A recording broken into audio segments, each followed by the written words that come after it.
Hey, what's up guys, TheCampingRusher here. Welcome back everybody to another Fortnite video. Today we got, again, lots of news to go over. As usual, we are at a hype point in the season. Today's video is sponsored, so we're going to get right into the first piece of news. And that news here is the clock. The clock has spawned around the ice sphere. It is officially less than 24 hours until the live event. Now, there's been no announcement of this event. There's just been the countdown on the TV, and now this is confirmed to be a clock. One of these pieces has already disappeared, and remember, the event is tomorrow, Saturday, 2 p.m. EST. All right, you change your time zone around based on where you are. I should be live streaming the event on YouTube, so check my channel for that. It's going to be awesome.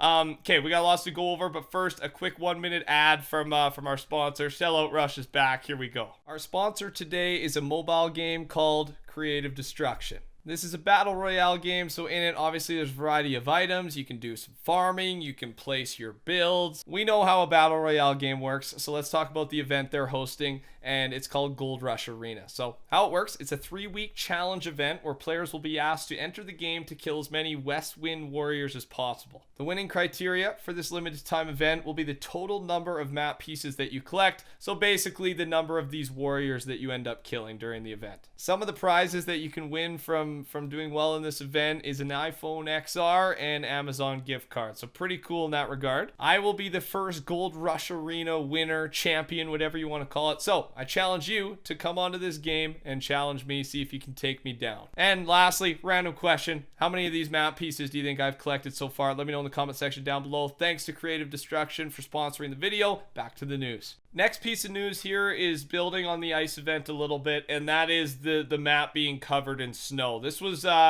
people were a little confused by this. There is a snow map in the files, but obviously the map was completely covered in snow during Christmas Day just for 24 hours.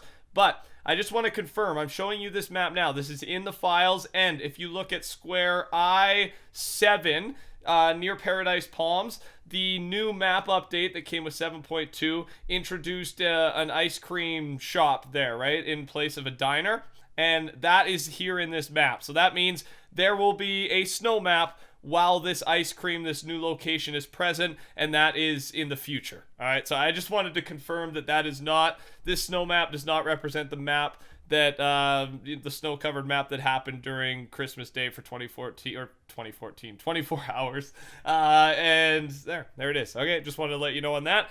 Okay, now let's get into, in my opinion, a little bit less exciting stuff. First off, why I say that, Lucas here, solos, duos, squads, variations of Deimos have been added to Fortnite's playlist info. But then Epic, that part doesn't really matter. So, what does this mean? Well, there's also the file here too. Deimos is the code, the keyword for the zombies, the cube monsters. And last time these monsters were introduced, there was no options to play normal game modes. And that's why I'm not excited for this. I hope Epic has learned from their mistake, and if they, like, it looks like we're getting ice cube monsters, right? I told you about that last video. And this very much confirms that that's happening. I just hope that it's a separate game mode rather than these zombies, these ice zombies taking over our normal playlist, because that would be, I don't know, it was unfortunate. That's probably the least amount I played Fortnite for that week or 2-week span was during that the Halloween event. And I know some people enjoyed it, so I don't want to, bash on your opinion. I'm just letting you know that I didn't enjoy it. But I'd love it if they added this as a separate game mode. Any type of free new content that doesn't take away from the normal stuff, I'm all for. Why wouldn't I be all for that? So we'll see. Something is coming. And on top of that, this could be connected as well. Prediction, we will not see just normal ice. We will see cube ice. And the reason he tweets that, a couple photos here is just of the files, cube ice dynamic. And then a picture of what looks like to be a cube with some ice texture mixed in there. I don't know what this means. It was just tweeted by Fortnite, a reliable guy, and I thought I would show you. All right, do with it what you will. I'm sure we'll see something related to it soon. All right, the Deep Freeze bundle is leaving January 21st. Just a heads up, if you want to pick that up, you should do it before then. Confirmed, the Nautilus skin will be a female skin. We've talked about this already. Nautilus skin's been in the files, encrypted for a while. We don't know what it'll look like, but I'll show you a picture of what a Nautilus is in real life, or that's at least what came up when I searched on Google Images for this. Some type of sea creature looking thing. I think this could turn out to be a really fun, interesting skin, but again, it's female. That's kind of the new info I'm presenting today. Other than that, we got no extra info. I'll keep you up to date. All right. This one is, before we go into a couple big announcements officially from Fortnite, so stick around. This one is a debate that I've been on one side particularly. Nick A30's talked about this as well. I wanted to see what you guys think. So just listen up here. I'm not going to put anything on your screen. I was watching a streamer today who was pinched between two players, a onesie skin and a default. All three on a mountain. The streamer turned to try and let the other two fight it out, then saw in the chat, onesie did not stick the landing. While this wasn't a guarantee for the streamer, they assumed the onesie that died was the onesie they were fighting, right? It was the top 10 after all. This gave them the ability to push the other player who probably had no idea that the onesie was dead because they would just see a user tag in the kill feed. Sounds wrong, doesn't it? So the point of this post is streamer mode actually gives users an unfair advantage. And I completely agree with this. Does that make sense? And that right there, that situation is the only reason why it does. Because if you're in that three-way pinch, you can't tell if someone's died, but the other player does know the third player has died because of chat, not because of being able to hear it or something like that, because that'd be okay. If you heard the person die, that's fair. But if you have the ability to see in chat and the other guy doesn't, that would make me play differently. You guys know how I play, especially if I play solos. I get in my little square and turtle a lot. I like to play the close quarter edit game. It's my type of style. So this would play really well for me. So maybe I should turn streamer mode on just for that reason. But no, honestly, what do you think of this? Do you think a simple fix, as suggested by Aloha Toi, a good solution would be just to get rid of the skin names in streamer mode and make it say something like player number, right? That would fix it right there. Let me know what you think about that. All right. Official announcement from Fortnite today. The secret skirmish. Something's been announced. Competitive Fortnite fans, there's a competition, special invitational coming up called Secret Skirmish. Don't tell anyone, but we'll be awarding $500K in prize money for this 2-day event. This invitational will include top players from each open Fortnite competition held so far. Rumor has it that this will be held in a classified, undisclosed testing facility on the 14th and 15th of February. Each match will be transmitted to our official channels. This event will covertly be used to better prepare our broadcast team for the upcoming Fortnite World Cup later this year.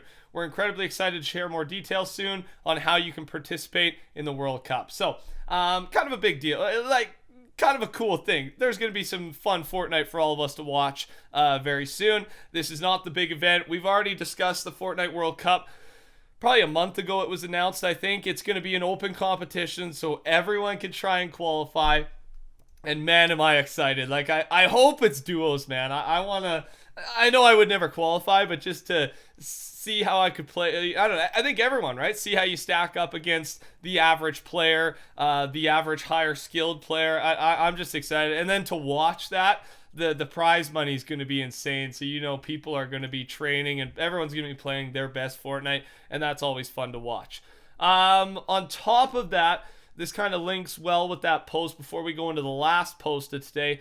Lucas, also, I'd like to introduce a reminder of the Spectate button. You guys know that when you're debating to join an LTM or a normal mode, it says join as player now. There's been a new option added that doesn't have any use. Lucas did some looking into that, and he has a theory on that. Maybe they will relay the skirmish servers to everyone's games and allow them to yeet into a spectator camera. All the code for the spectator cameras are in the normal builds and have been for a while. So he thinks that has to do with the skirmish, with competitions, players being able to actually jump in and spectate an ongoing skirmish.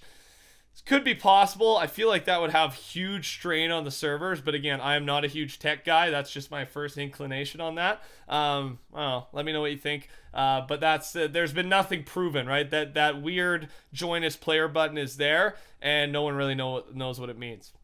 Last thing here, ladies and gentlemen, remember that big.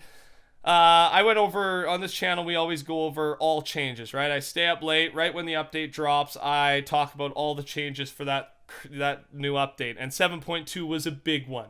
And one of the biggest updates that obviously not a lot of people may not have knew about if you don't know exactly how this was a bit more wordy and technical than just a new item was added, right?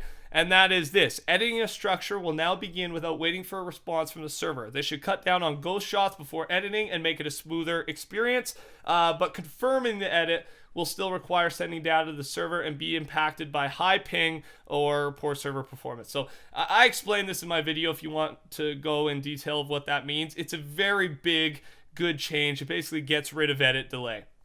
But if you've noticed that has, like, if it reverted back to normal, that's because it did revert. There was an issue preventing players from being able to shoot after jumping from the battle bus. We've had to revert that improved functionality. For the time being, editing is going to react the same way prior to 7.2. So it's back to where it was, but do not worry. They announced that for 7.3, this all improvements listed above will be re-added. So they're fixing it, fine-tuning it, and this change will be back for 7.3 because it is a really good change, and I was super excited about it. Now, on top of that, Mr. Popo did mention, just wanted to clarify, the next update, so next week, is 7.2 content update, followed by the next week, the big 7.3 patch. So we already got an announcement officially on the next 2 weeks of updates, which is always good to know. Thanks for watching, everybody. I appreciate it. Thanks again to my sponsor,